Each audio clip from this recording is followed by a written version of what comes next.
بسم اللہ الرحمن الرحیم۔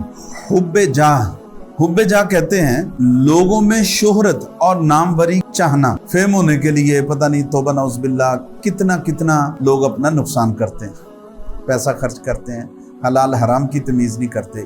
تو یہ ایسی روحانی اور قلبی اور باطنی گناہ ہے، اس کے بارے میں سنیے۔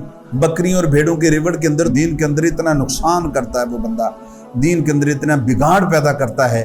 رسول اکرم صلی اللہ علیہ وسلم مثال دے کے فرماتے ہیں کہ اتنا نقصان دو بھوکے بھیڑیے نہیں کرتے۔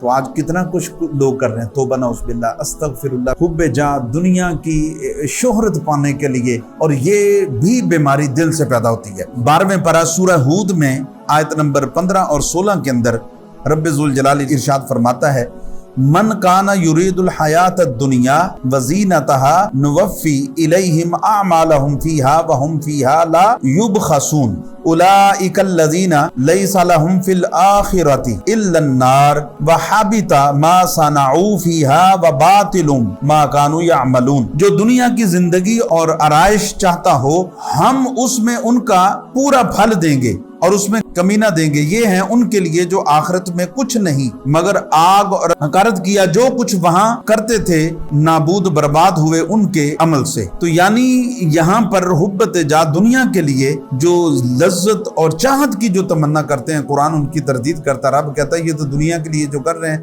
دنیا میں تو انہیں مل جائے گا وہ، لیکن ان کی آخرت برباد ہو گئی۔ تو لہٰذا اس سے توبہ کیجئے، یہ دل سے حب جا پیدا ہوتی ہے۔